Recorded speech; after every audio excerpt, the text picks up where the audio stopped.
All right, so welcome again to Opening to Darkness book study. And I'm Emily Jarrett Hughes, and I'm so excited to study this book because uh, there's some really profound teachings in it. So I'm so excited we're going to talk about um, part one tonight, which is where the author Zenju Earthlyn Manuel lays out um, her whole approach and introduction. And I'm going to use some slides to help because I'm famous for attending book groups without having really read the material and want to make it possible for other people to function like that too. So here is our slides. I think this book is so powerful for helping us reconcile like what we may have known in our bones about darkness being restorative, but also feeling it being terrifying at the same time. This is an exploration of like what the authentic nature of darkness is. And so I just thank you for being here because you are courageous of heart, totally courageous of heart to come and re-examine what you might think darkness is and how our ideas of darkness have affected how we relate to it.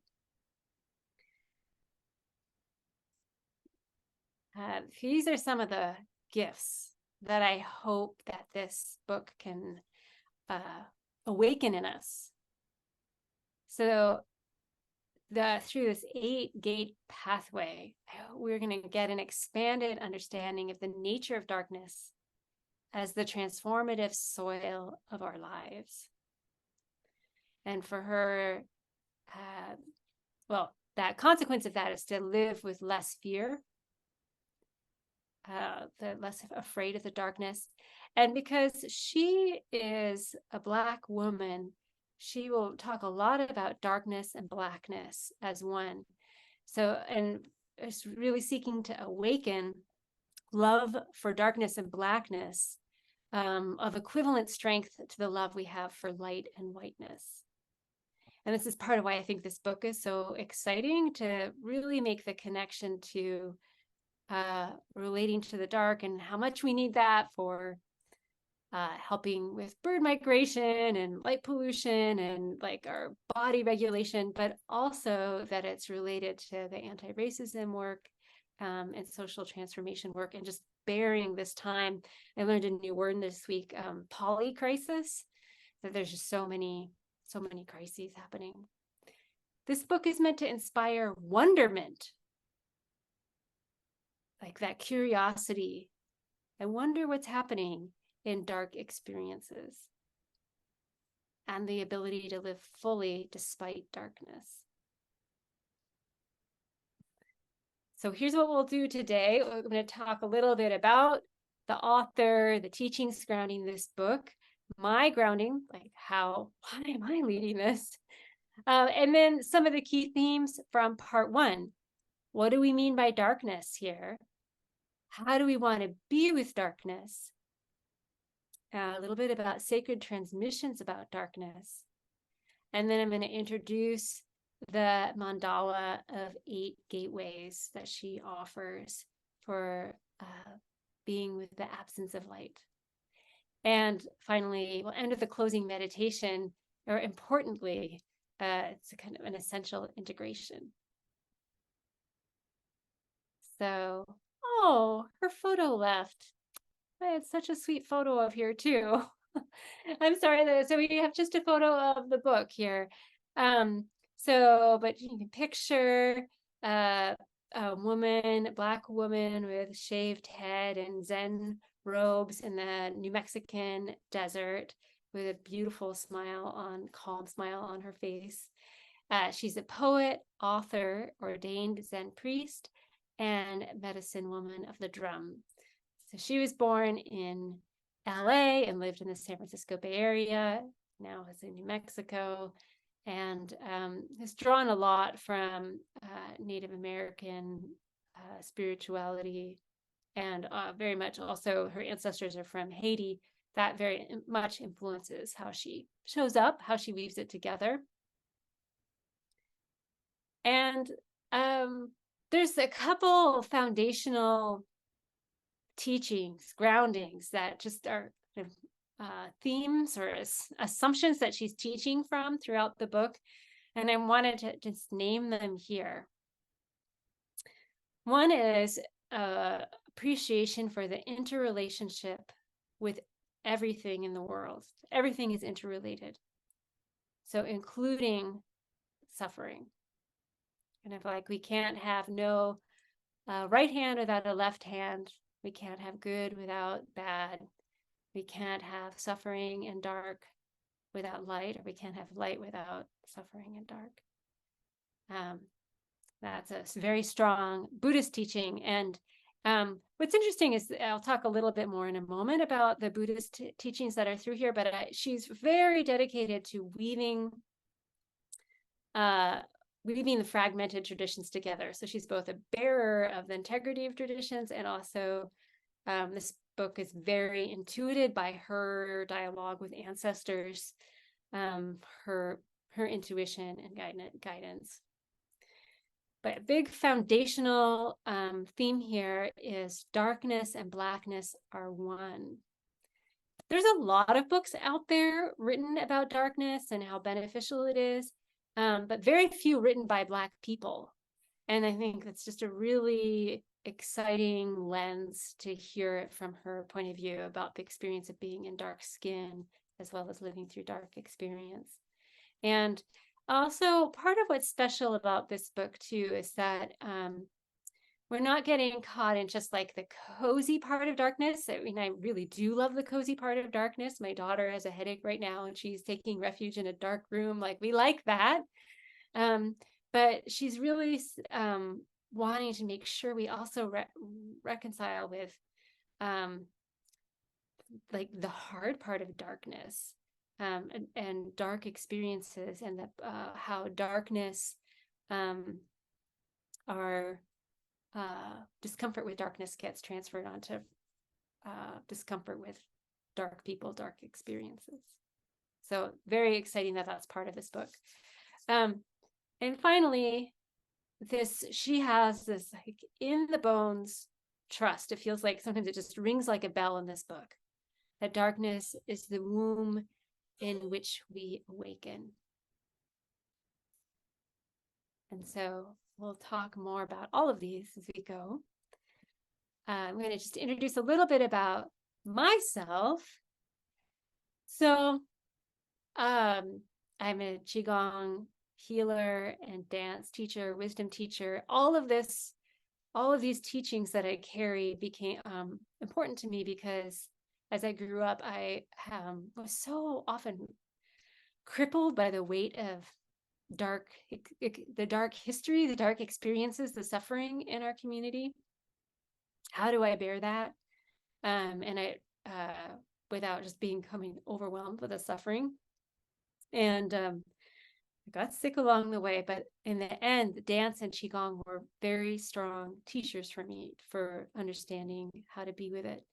So in dance, I dance women's traditional dances from Greece and Balkans and Asia Minor. And so that includes working a lot with Demeter and the story of descent and ascent. And it's been a really big teaching for me to encounter the Dark Mother. And the Dark Mother is a theme in this book. And also that theme of interbeing has been a very significant teaching in my study of Spring Forest Qigong. I'm a certified instructor of Qigong. And I have one of the teachings that Master Lin will draw upon a lot in Spring Forest Qigong is the Heart Sutra, even though that's from Buddhism. It's the message of that sutra is very much interbeing. I see the teachings of it just in between the lines of the book. And so I will be drawing from that when I guide the meditations. Kind of every week I will be adding my little special sauce because some of the chanting from the Heart Sutra, because I recognize how aligned it is. So what do we mean by darkness? Here are some of the ideas about darkness that she brings forward. That we are born of darkness. And that means that the experience of darkness is within us. And that makes it relevant to all of us, regardless of our skin tone. Darkness is the birthplace from which all things and all people emerge, and to which we'll all re-enter at some point in the future. So we were born out of darkness and we still live in it. And even though we're from it and in it, it's also unknowable. It's always present, but also unknowable. She has a line here. She says, the enlightenment from the dark comes from being in the dark, as we have done all our lives without escape. It is like having to live in black skin forever.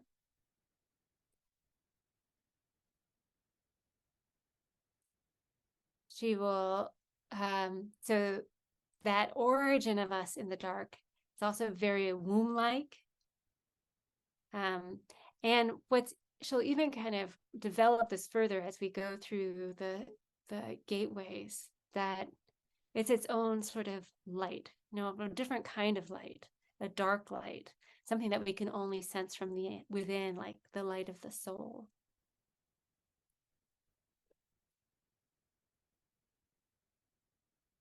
And how do we want to be with darkness?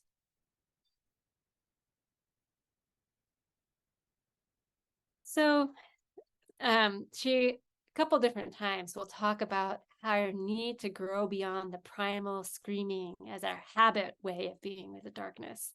And she also has a great story, which I can so relate to, of being at a retreat center in the woods. It's very dark, having to walk back to her cabin. That's a context, one of those rare contexts where I have to walk through the woods in the dark also for myself. And it's definitely uncomfortable for me. She describes about rushing along, like, why was she rushing? She has since become not afraid of walking in the woods at dark, but at that time she was very afraid of it and ended up running into a tree, which was good because that prompted her to make the turn she needed to make. But I can so relate to that sense of like the dark being uncomfortable and just wanting to like rush through it to the where we want to be next, like even just walking in the woods. But that also happens with dark experiences, that we also just kind of want to speed walk till we can turn on the lights and be with it. So she is asking us to wonder, what if when we are with a dark experience, we don't have to look for the light, and instead we can just be with the darkness as ground of transformation and renewal? What if we held darkness, held blackness, without elevation of light and whiteness, even for a moment? And in that way, comprehending a fuller and more distinct aspect of darkness and blackness that we can learn from instead of run from. Because something does happen when we don't run from it. Even like when I was walking in the woods and I saw these wonderful deer eyes, like all these little pairs of eyes looking out from me in the woods. It's like, wow, these magical encounters in the woods. But also there's just something is born in darkness. Just like that seed that has to be germinated in the dark and dies in the dark so that it can become the plant. So what if when the dark experiences arrive, we may feel like we are facing death, and in fact, something is trying to be born in us and into the world. I'm quoting her here. So even when we are dying, like that seed, something is being born in our death. Something unknown that will bring a change no human can bring or create. Often we fear not knowing what is about to enter. Should we greet it or turn it away? And we become anxious and beg for light so we can see what is about to be born before it comes.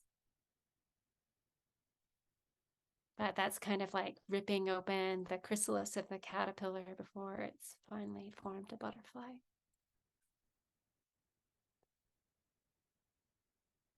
So her point, or at least that we have lost sacred transmissions about the darkness, so that we have a way to stay with it, to be with it. And that's very much what this book is. And actually, many wisdom traditions, well, both often, she would say they originate from the same darkness that we're born from, that same unknownness is what connects all the wisdom and spiritual traditions. But also, so many use darkness as a portal, like a dark meditation hall, or an initiation in dark woods, or a sweat lodge, even symbolic burials. And right now, here, I'm going to quote her again, we're being challenged with ever increasing situations that could cause us to lose heart or lose hope. But it is time to recall and relearn the ancient rituals, ceremonies, and medicines used to ease the terror that emerges in unsettling times. And she just has such powerful quotes. I had to just include the whole quote here for a little bit. I'll read it for you. Guardianship of all dark experiences, things, and people is a sacred act. We are to stand at the gateway of darkness and witness the birthing from it as it reveals what we need. In doing such, I discovered that the craziness of oppression had legs and that it crawled and moved along, if only to lead us to awareness and enlightenment. Oppression was not a stagnant darkness, but an evolutionary one that revealed many times, within and without, that we had not yet experienced grace.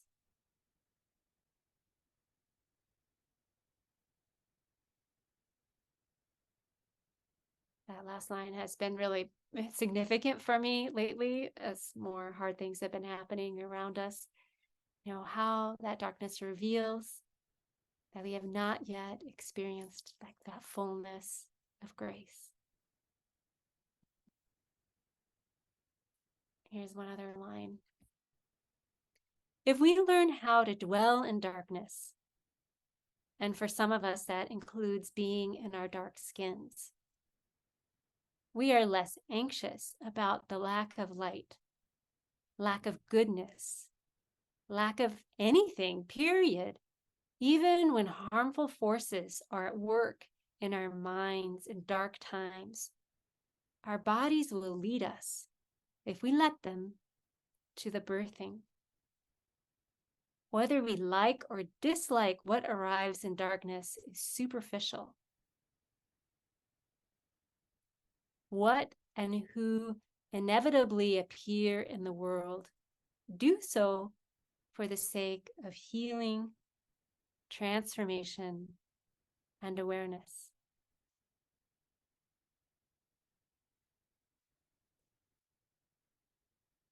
So that is such a strong introduction to why she is offering us these 8 gateways for dwelling in darkness.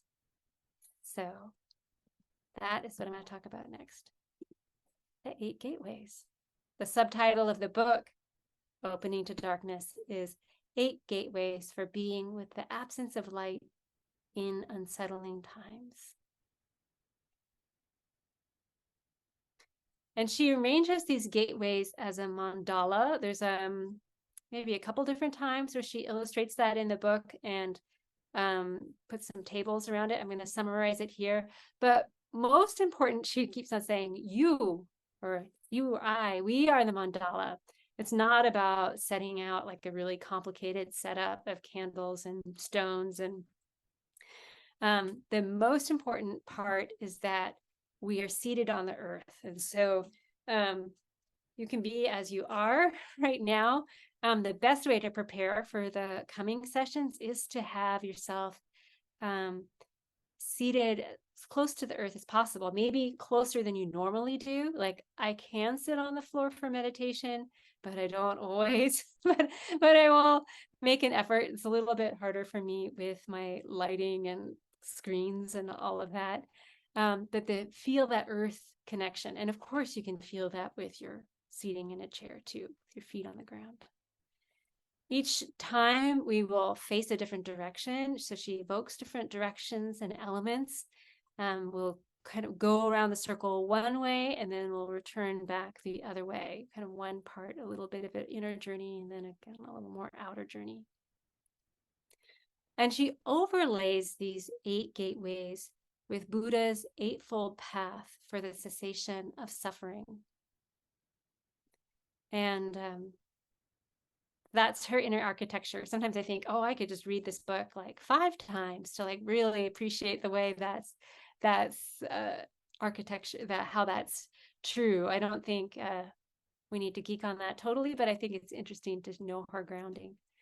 And then finally, she also includes a dark mother for each direction. And I'm going to just introduce them in a second. You'll see that she's talking about primordial dark mothers, this archetype that has appeared around the world in many cultures and religions. And I think she's really trying to break us beyond just Demeter, who is integral to my dance tradition. And there's many of these are from Haiti, Nigeria, Benin. So it's an opportunity to get to know the Dark Mother in some other forms as she's appeared around the world. So over 8 weeks, we will, each chapter, each gate is preceded for about 20 pages. Optional to read that because I will present the ideas just like I am now in a summary of the teachings. There's some reflection prompts that I will include now, and we'll also have, can carry as you afterwards. I offer a little movement preparation, a guided meditation, and then a recording every week because we can't always make everything every time. So the first gate, the nature of darkness, the Mahakali or Kali from Hinduism, and the whole view within the dark experience. Second gate is sensing and the wilderness of the darkness. And so that sensing quality is coming with the Mama Black Panther and guiding us in taking appropriate action in dark experiences. We kind of examine the childhood fear of darkness with Mama Dantor from Haiti. And sweeten the tongue so we have sweetness when speaking within dark experiences. Gate 4 is about dwelling in darkness. We're inviting Mami Wata from Benin, formerly Dahomey. So here we have the intention to do no harm within dark experiences. Gate 5, being messengers of darkness. Mother Allah from Nigeria. The mindfulness regarding our planet. 6th gate, darkness as light. It's a mind-bending concept, right? We're going to experience that through Papa Dambala from Haiti, West Africa. And to explore the effort toward light as consciousness and energy. The 7th gate, we're going to talk about evil finally.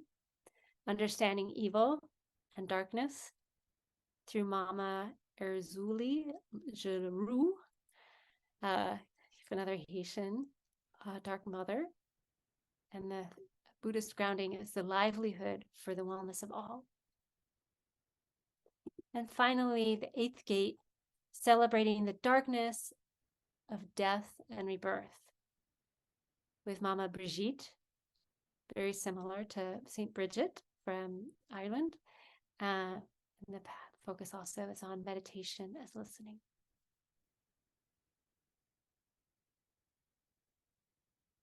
So we're going to just pause for a moment to take in one of the really important, just starting questions, this little journaling prompt. And the question is, what attributes do you give darkness? You can write this down. And this one, even if you were here live, I'd say write this down because it's tender. What attributes do you give darkness and blackness? And note if any of these characteristics or descriptions of darkness and blackness fall in the realm of distortion handed down for centuries. And be honest, no one's checking you or judging you. Are the attributes you give to darkness the true darkness? Are you discovering that you have no words, that honestly you don't know darkness?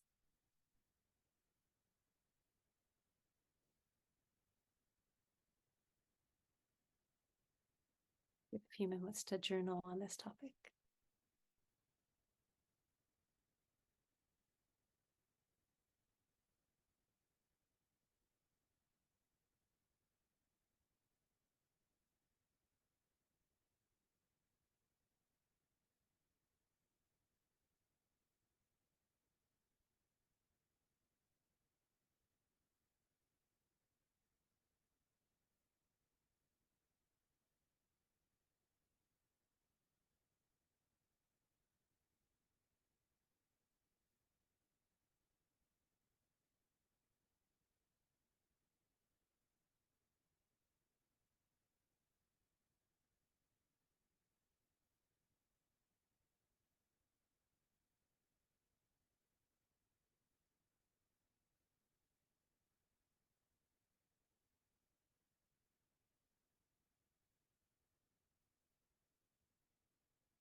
I'm going to invite us to one more question.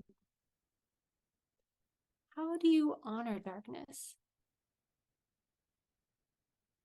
And for you, what would help you befriend the dark long enough for you to discover the unimaginable within it? Be very normal if you were someone who grows anxious with dark experiences or dark people or dark places or dark thoughts, and nothing has helped to heal that trauma and anxiety. So this is why it's a courageous thing to think about what would you need? How might it be possible to open enough to allow darkness to teach you without longing for light? So it made me notice, like, when When have you been able to be in the dark longer than you normally would? What made that possible? Either in the woods or when you've been able to be present with something that's maybe a dark experience longer than you normally are. What made a difference for that to be possible?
And as that question can stay with you for a while, I'll share that some of my answer has been the ways I have been held by unconditional love, really tapping into the unconditional part of unconditional love, and that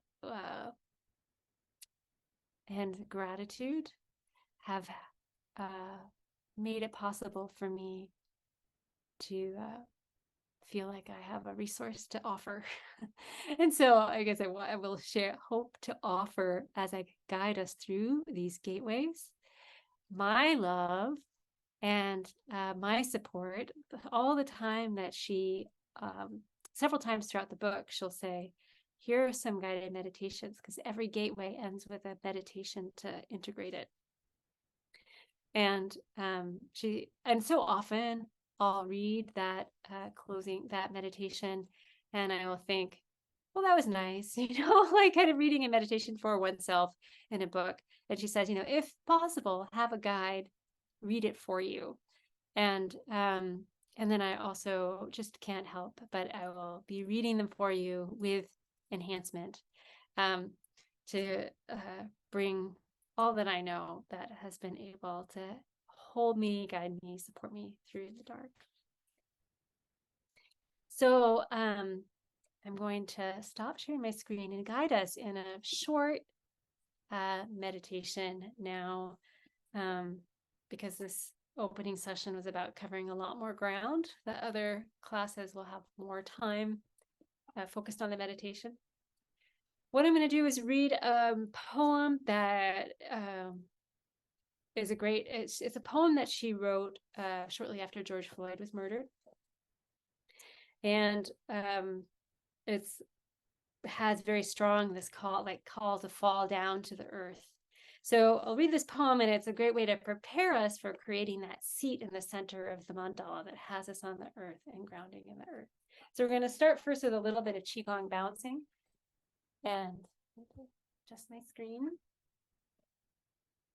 I love my Qigong. Oh, I'm really fuzzy. Fuzzy, fuzzy. Okay, that's just some of the thrill of teaching from the dark. So I invite you to get really grounded in your feet.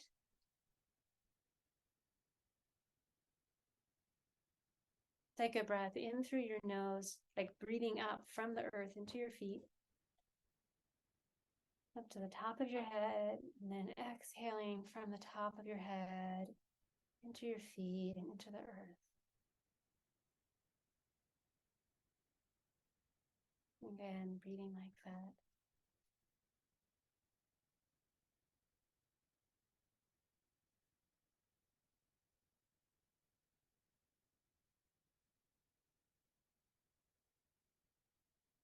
And now we're going to gently start bouncing from the knees.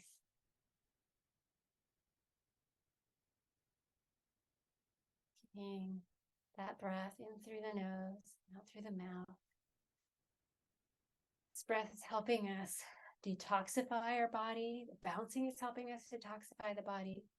And at the same time, it is also helping us draw in fresh chi from the universe, from the earth.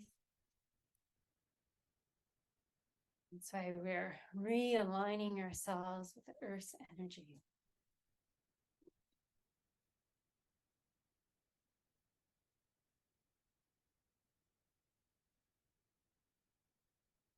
And I'm going to keep bouncing, bringing the hands above the head.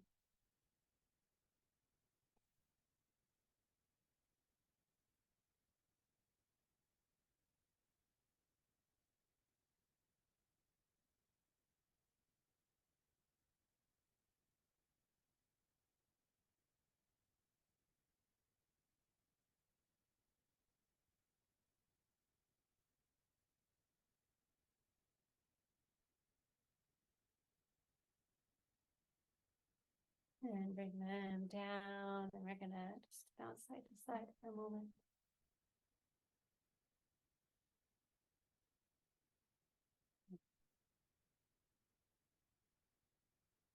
And come to stillness. Just take some gentle breaths now through all of your skin, remembering you're part of the earth. And the earth is in you. You and the earth are one.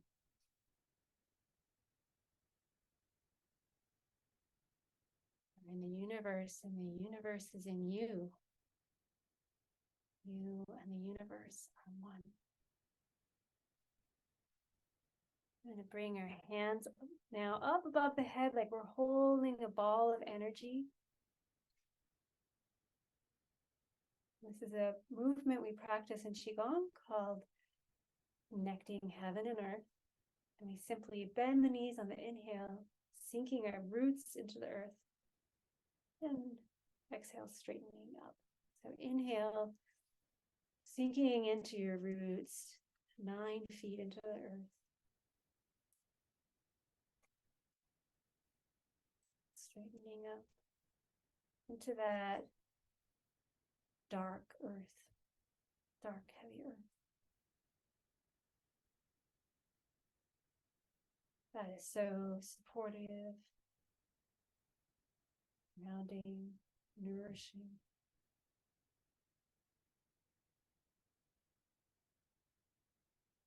A couple more breaths like this to really activate our roots.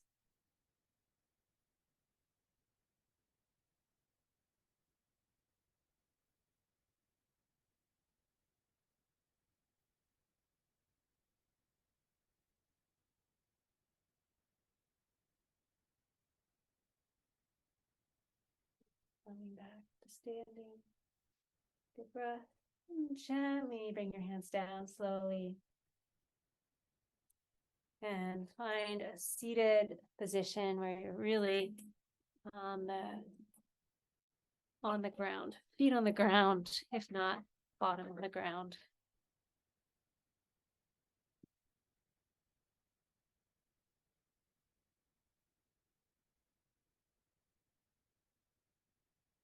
Here's a closing poem for us.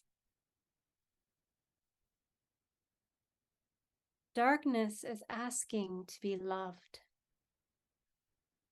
When we have lost the tiny sense of peace we created for ourselves, our composure, an idea long gone, reflected in the grinding of teeth and locked jaws, shock hidden beneath fear.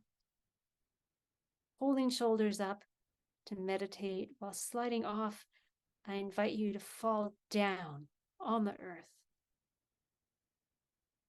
Come down here and smell the sweat of terror on your skin, overpowering the scent of agar wood. Come down on all fours and greet the darkness that reeks of death. reaches out its desperate hand and asks to be loved as much as we love the light it gives. Breathe for those gasping for air.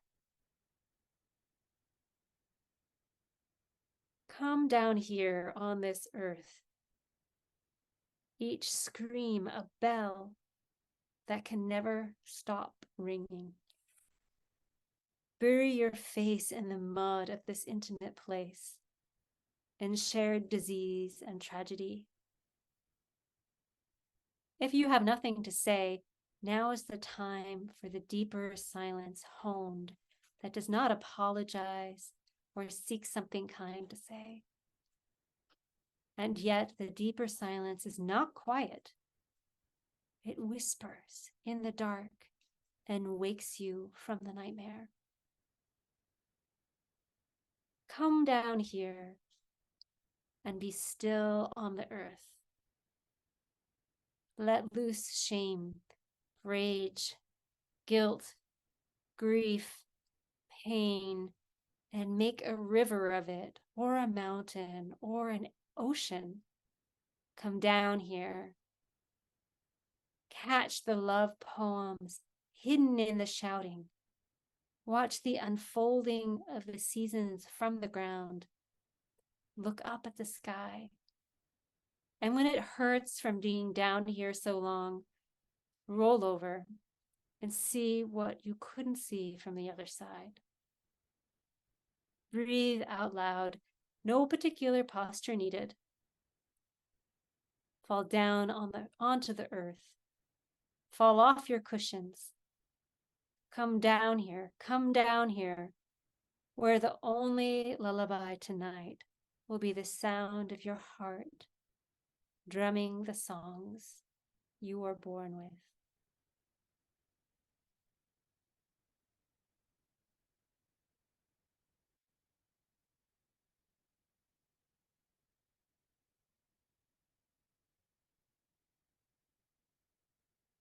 Such a powerful invitation to come down and rest on the earth. So, like every week, in a few minutes, I'll be hosting the intentional practice of winter rest, of spending an hour in the dark, but this could be a good moment to just do it now, to leave from this poem or the meditation I leave, and to just rest on the earth and in all the ideas from this time together. So thank you so much for joining me now, for listening to the recording.